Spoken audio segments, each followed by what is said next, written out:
Keynote speaker today is our own Bryan Shaver.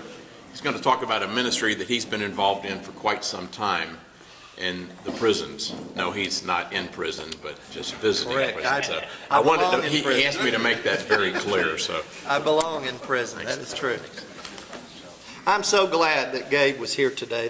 This was a God moment for me because I think most of you know that I do employee benefits, and one of my biggest clients is the Catholic Diocese of Jackson, hence this big sign over here about Jim Caviezel. We heard Jim Caviezel. My daughter went to Chicago and heard Jim Caviezel in January with Seek. And she sent me a video of it, and whatever caused me to do it, I sent it down to the Bishop Kopaz of the Jackson Diocese, and I knew after he watched it, because it took about 20 minutes for him to respond, which was about the length of the video, he said, "Let's get this guy," and I was stunned. So I'm excited that we've captured him for Jackson, Mississippi. I'm sorry that it's 2.5 hours away, but I promise you, you will really enjoy this guy. He talks about the faith and he lives the faith, which brings me to the second point about Gabe is I love to talk about the priesthood and seminarians, and I think I tried to swipe Gabe for the Diocese of Jackson. If there is a young man in Memphis or Mississippi, for that matter, I will ask them, and they're not married, I will ask you to please consider the priesthood. And I said something to Bill as we were sitting there listening, and I said, "Isn't it amazing? The Protestants are going to save the Catholic Church." It's unbelievable. I mean, the number of guys that I know that were not Catholic and are now Catholic priests just blows my mind. So anyway, I'm not here to talk about that. I'm here to talk about Kairos. I really hate talking in front of a bunch of people. Kairos is a prison ministry that I was introduced to through a client. And about 2012, 2011, I was reaching out to one of my clients. I can tell you who it is. It was the Maddox Foundation, which owns the Mississippi River Kings, used to be the Memphis River Kings. And called down there to talk to the HR person, and he said, the guy who answered the phone said, "Bryan, he's in jail." And I said, "Oh my God, what in the world has he done?" And he goes, "Oh no, not that kind." He said he's doing his prison ministry. And I said, "Oh, okay. Prison ministry. That's for the Protestants." And so a couple of days later, after he had finished, he called me back. And I made the worst mistake I could have ever made, and that is, I said, "One of these days you're going to have to tell me about this prison ministry." Making small talk. He said, "What are you doing right now?" So I had to get into my car and drive all the way to Hernando, and he talked to me about it, and my eyes glazed over. I mean, I was on my path to find Jesus again. I had just gone through Cursillo. By the way, Kairos comes for Cursillo. And I wasn't really interested in going to something that I considered Protestant. And so he said, "Just come down to Grenada." And I'm going, "Grenada?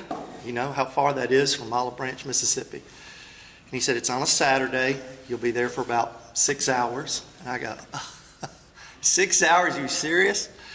And I thought, well, this is a client. I don't want to lose this account. I need the money, so I'll go and I'll do my tactful way of, this isn't for me. That Saturday morning, I got up, had to leave like about 7 o'clock to get there by 8, and got there, and I saw all these guys with long hair and tattoos, and I'm thinking, and of course we're at a evangelical church, and I was just stunned. And a lot of the guys would smoke, and they would talk about being alcoholics and what have you, and I thought, and these guys are doing prison ministry. So the first thing I saw was the fact that they sang. Everything that they did, they would have a little group meeting and they would talk about going into the prison and what to expect, and then they would do a song. And like Gabe, I love to sing, and I love good old-timey Southern Baptist songs. And they all knew that I was Catholic, and I was the only one that was a Catholic, and probably the first one in their group. And they were stunned that I knew all the words to the songs. And I had brought my own Bible. I knew that anytime you're in the South, I come from a political world. I worked for United States Congressman in Mississippi, and anytime you went anywhere in Mississippi, you carried your Bible with you. And you better have some highlights, and it better be folded over, because they're going to call you out if it's not. So I was prepared for that. The second best thing about this training session was the food. I don't know how many people are from Mississippi, but Mississippi moms and wives make the best food, the best fried chicken, the best barbecue, the best greens, the best everything. So they had me. They had me with the singing, and they had me with the food. So I do want to share with you that Kairos is, as we refer to it in the prison ministry, is God's special time. And it began in 1976 with a 3-day short course in Christianity. Sound like something? Has everybody been to Curcio? Just exactly like it. It was first presented at Union Correctional Institute in Rayford, Florida. It's referred to me, or at least by me, as Curcio in prison. It is the sharing of the gospel with incarcerated men and women, and of course now children. We do not talk about baptism. We do not talk about communion. We don't talk about altar calls. We don't talk about any of that. We talk about one thing, and that is Jesus Christ. And I am amazed that when I first went in, how many people didn't know who Jesus Christ was. And I thought, are you people living under a rock? I mean, we're in Mississippi. But it was amazing to me as we ran around and got to know these guys that they had absolutely no idea who Jesus was. They had heard about, some of them had heard, none of them, at least my first visit, had ever heard. They had not heard the prodigal son. They had not heard how Jesus died for our sins. It was amazing to me. I was just absolutely stunned.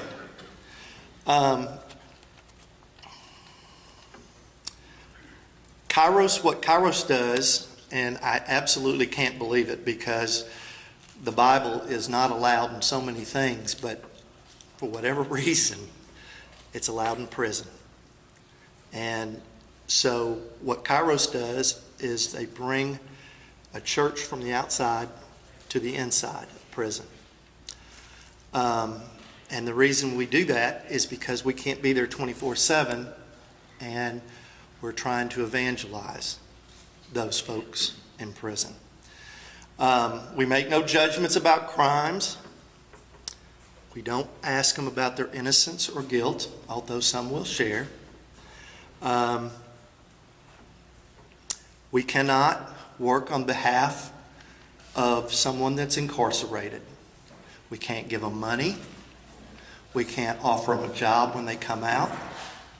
We can't do anything in any way, form, or fashion that would, I guess it's for our own safety that, so we don't help them and then they come and they might do something terrible to our families, which when you do Kairos prison ministry and you do prison ministry in general, that does cross your mind. And when I went in, and just to share with you, after we did our 8 weeks of training, either on Friday nights or Saturdays, then you get to go to Parchman Prison. Now, because I had worked for a United States Congressman, I had been to Parchman one time, only from the outside, and I was amazed that around Parchman, it's what, about 5,000 acres or something, there are no fences around the outside of Parchman. And I was like, Congressman, what in the world? And I mean, without skipping a beat, Congressman Wicker said to me, who's now Senator Wicker, he said, you run away.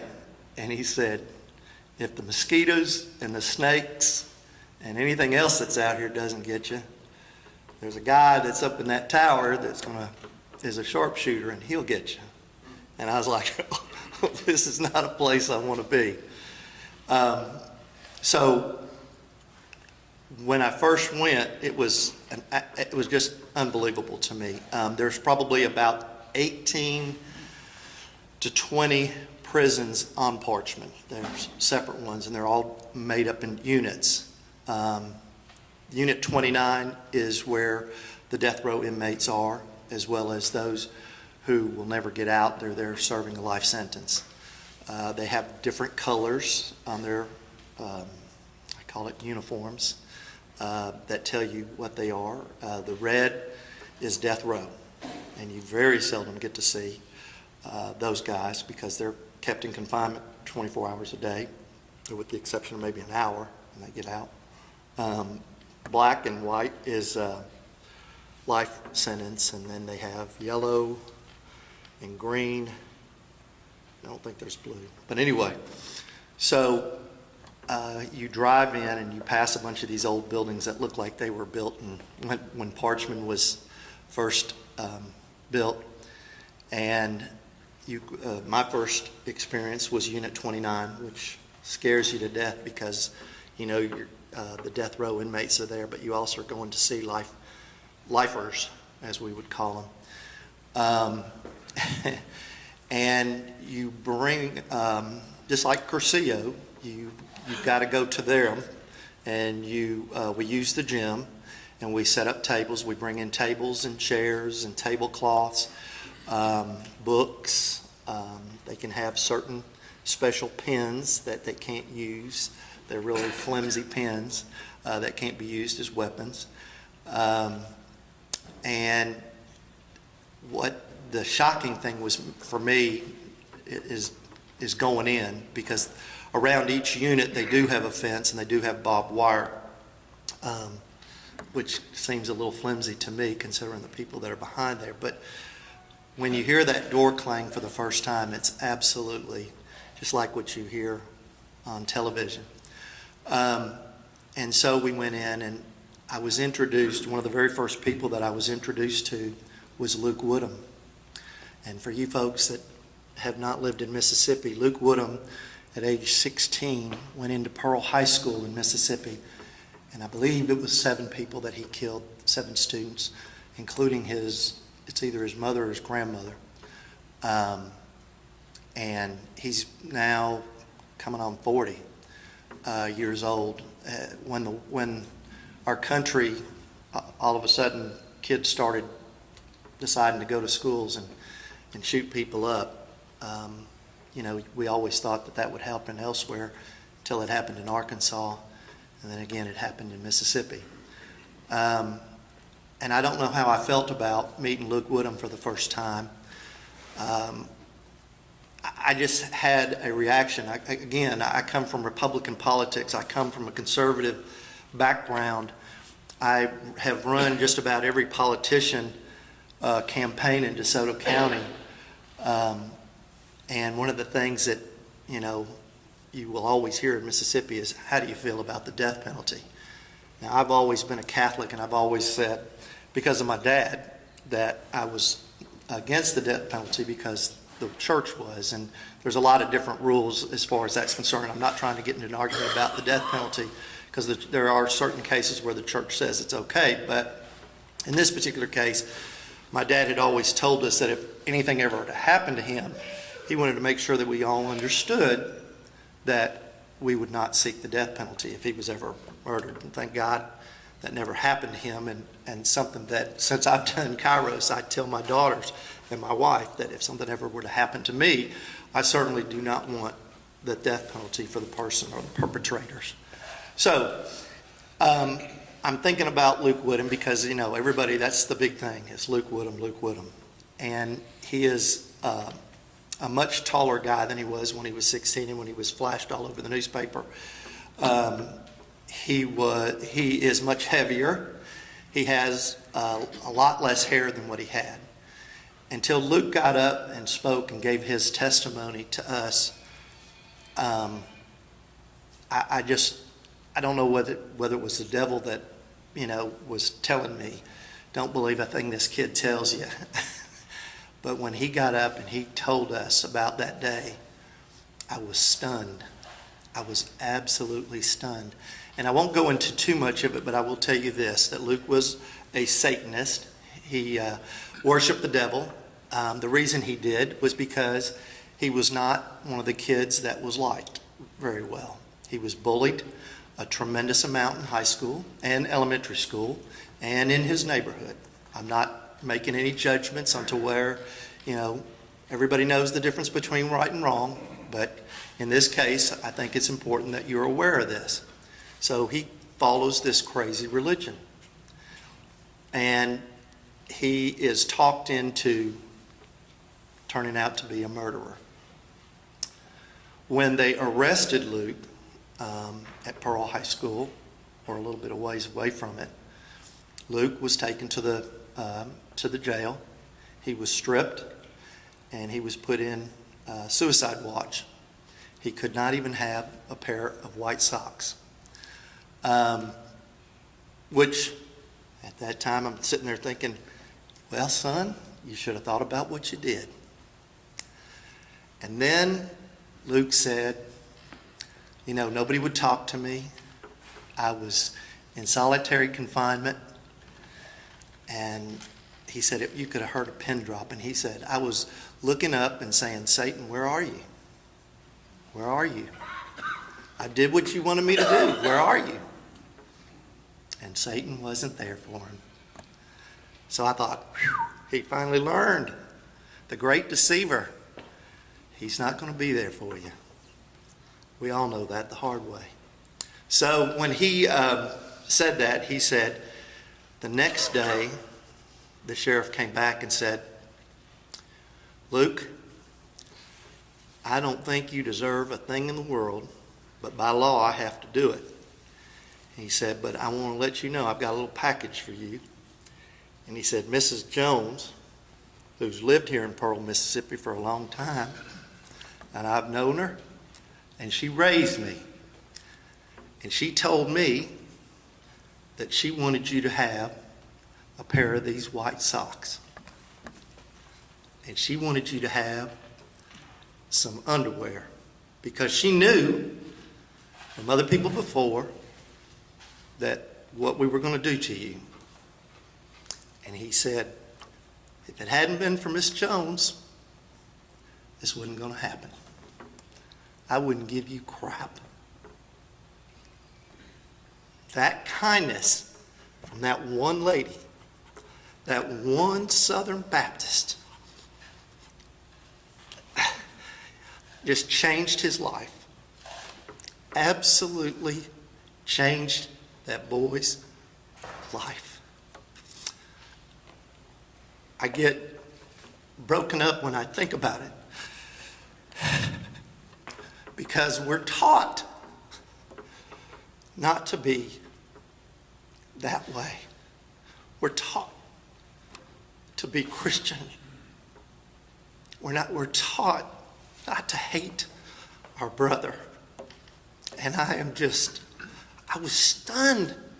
And all of us, the guys that were there to do this Kairos, we were in tears, and these guys had heard it before, and we were there wasn't a dry eye.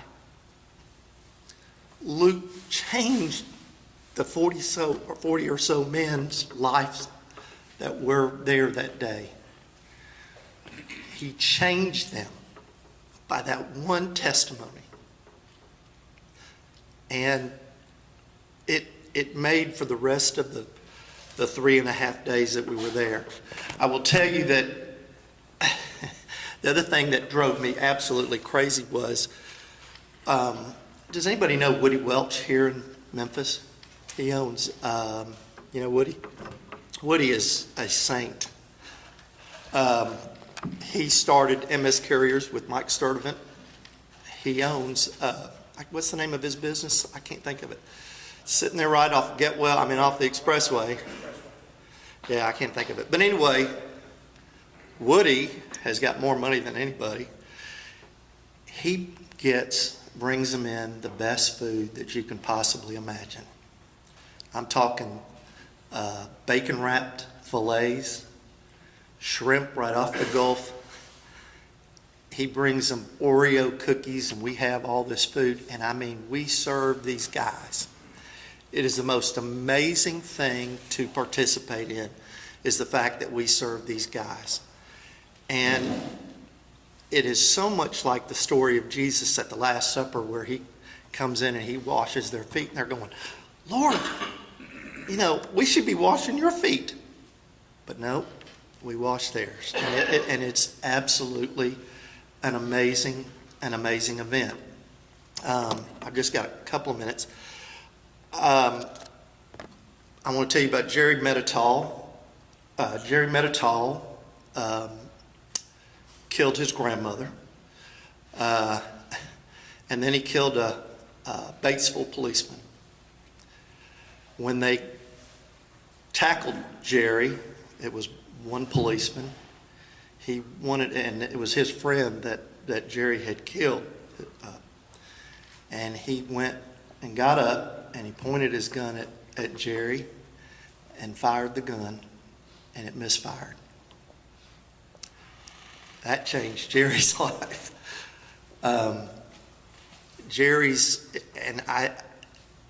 The 6 times that I've done Kairos prison ministry, there has always been somebody there that somehow I knew or knew of. And Jerry's Meditol's uncle is Senator Meditol from Mississippi, from the Batesville, Sardis area.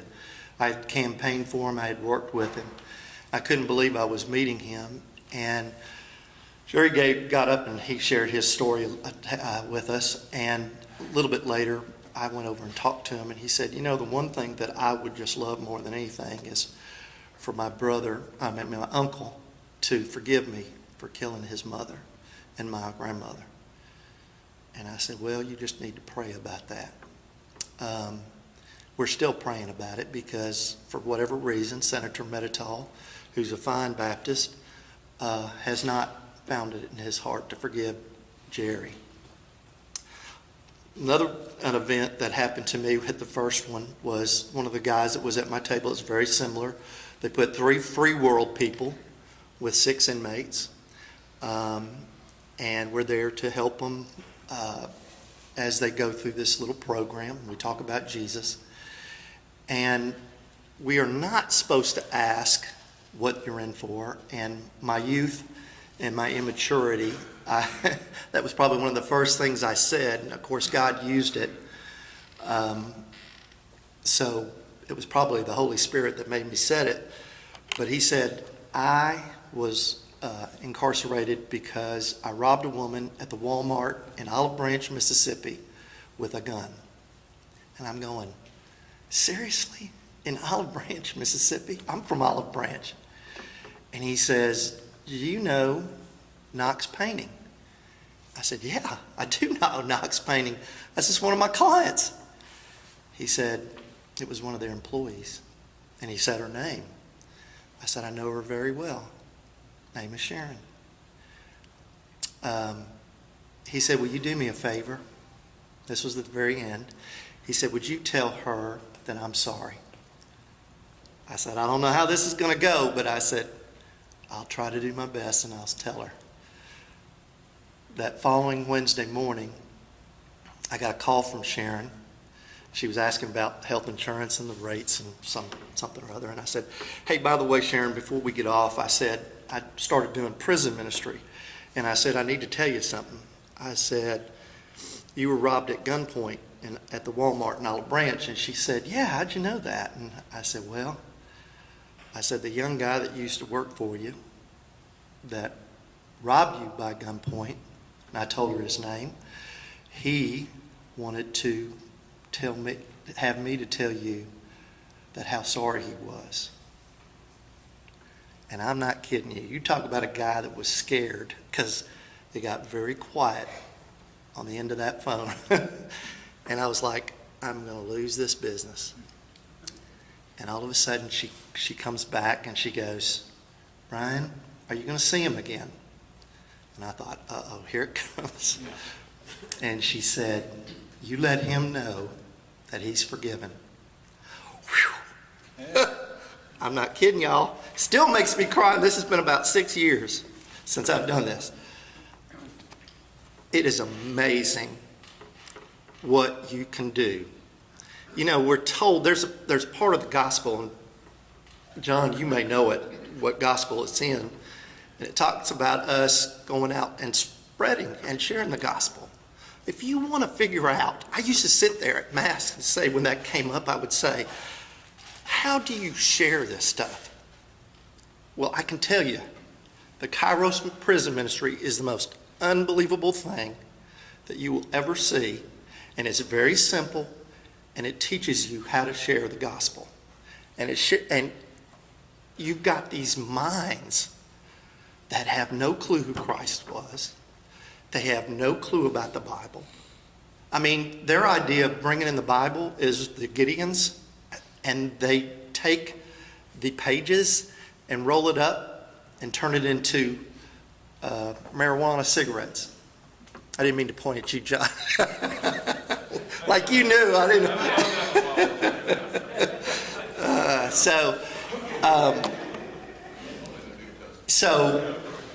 You know, there are not enough men. And I will tell you that I did 6 times. And to show you how the devil works, one of the guys who I became very close with came up one day and hit me when I was in a terrible, rotten mood. And he said, you know, your church and their beliefs are the craziest thing. And he mentioned, he started in on transubstantiation. And I was like, what the heck? And I was really, and he got just kind of ugly about it. And I lost my cool, which I'm embarrassed to say. And I told myself, I said, you know, I'm not going to come back. And so I enrolled, when Father Clark was out at Holy Rosary, I enrolled in his Bible classes. And in each one of the meetings, I don't know if you were there, Bob, but finally in one meeting I said something about the Protestants and made a derogatory comment. And Father got me afterwards, and he said, and that's when he told me that he was not a Catholic. And he said, Bryan, you need to understand that they care about your salvation. They wake up in the morning thinking about your salvation. They eat lunch thinking about your salvation. They go to bed thinking about your salvation. He said that's the most beautiful thing that you could have happen to you. Don't beat them up. They love you. They want to share their faith with you. And better yet, they want to see you in heaven. Whew. I felt like the biggest idiot. So let me just tell you, leaving, that number one, they're getting ready to do a Kairos in Parchman. I kind of think it's a little bit too early to push you guys into doing something like that. There's also a Kairos in Marshall County at Holly Springs, which I just did a few months ago. Matter of fact, almost a year ago. But because of my political connections and because of my own fear of going back into that group of men since I've embarrassed myself, I've decided that my goal in life is to help these guys get out. And one of the guys that I really, really loved, and I met him, was named Sam Harris. And after I had stopped doing Kairos prison ministry, I started looking up Sam Harris's background. In 1972, Sam Harris is an African-American man. He was sentenced to life in prison, 1972, Hancock County, Mississippi, which is the Gulf Coast of Mississippi, for robbing a bank without a gun. Can you imagine that? Now, think about what was going on in Mississippi in 1968, 69. But 1972, Sam Harris goes to prison for life for robbing a bank without a gun. Today, I could walk in with an Uzi and be out in 15 years. So I really worked on Sam Harris's case, getting with my political connections and saying, hey, look, this guy needs to be released. He was 80 years old. And this will blow your mind. I talked to 2 nuns in the Diocese of Jackson about could they use Sam, and they were nurse practitioners. Sam, whatever reason, the judge would not release Sam. Sam died in prison during the sleep. Those 2 nuns were murdered by a man that lived across the street from them. And I couldn't help but think that if someone would have heard and listened, Sam probably would have been working with them, knowing those 2 nuns like I do. They would have probably haven't had Sam living with him. He was such a sweet man, such a good man, such a wonderful soul. But anyway, we know what happened. I will tell you that I just found out from the newspaper, because they sentenced the man that killed those 2 nuns, that I was told, that we were told in the paper for the first time, that the gentleman that did it, he raped those 2 nuns. Don't think for a second that the devil doesn't come into my head and my conscience and say, if I could get a hold of him, I would put a bullet through his brain. I don't. I absolutely don't. I think it was amazing that those 2 nuns forgave him, just like my father had done. And I see it every day in the newspaper. I see the terrible things that people are capable of. But I will leave you with this. In the movie Paul, the Apostle of Christ, if you guys have not seen that movie, you need to see it. But in the movie Paul, the Apostle of Christ, Paul says, where sin abounds, grace abounds more. And I have seen it at the Kairos prison ministry. And you all need to at least, there's one here in Tennessee. Bill Davis does a fantastic job. I have never gotten to do it with Bill, but I've heard so many good things, and there's a lot of good guys that do it. But it will change your life. And there is a verse in James, James, that says that for those of us who are great sinners, and I'm paraphrasing, that if you bring someone to Christ, it covers a multitude of sins. So that should be right there, encouragement for all of us, because we all are sinners. With that, I'm going to let it go. If you have any questions, I'll be glad to address any of the questions that you might have, because I can go on forever and tell you stories. Anybody? Nope. Did you ever Good. feel oppressed by the devil while you were in? Oh, I can tell you, there was one particular time we were down in Parchman. First of all, it never rains in Parchman. It is hot. It is 104 degrees. If you think that, and I'm one of the people that went and lied to you and told you that prisoners get better treatment than we do, that is not true about Parchman, Mississippi, and it is not true about the Correctional Center in Holly Springs. Parchman, Mississippi, they do not have air conditioning in their cells. They do not have mosquito netting. So the mosquitoes, which are about the size, and they look like zebras, they come and get them. They spray water on the concrete floor and sleep naked because it's so hot. The only time they get to see air conditioning is if they go to the gymnasium and get to play basketball. But to answer your question, probably about the fourth one, Kairos, I was in charge of the commissary, and we were the ones who prepared all the food and made sure all the stuff was set up just like we do here. And we went through one of the worst electrical storms I have ever been through in my entire life. And being in prison and the power flickering, and I want to warn you tell you too, the guards at Parchman, 99% of them are women. There's probably 2 or 3 at the maximum with you. And so that will cross your mind on occasion. You are not able to use their restroom. They're not able to use our restroom. But yeah, but this particular night, I'm telling you, I honestly believe that Satan himself, and I told this guy to these guys earlier, anybody who's got Netflix, watch The Devil and Father Amorth. It's a documentary by the guy who did The Exorcist. You will be blown away. But in this particular case, it was one of the worst electrical thunderstorms I've ever experienced in my life.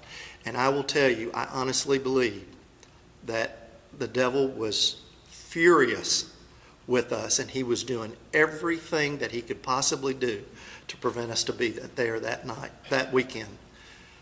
It was just the weirdest thing. And we all prayed. We all prayed because we were terrified of that. Anybody else? Thank you all very much.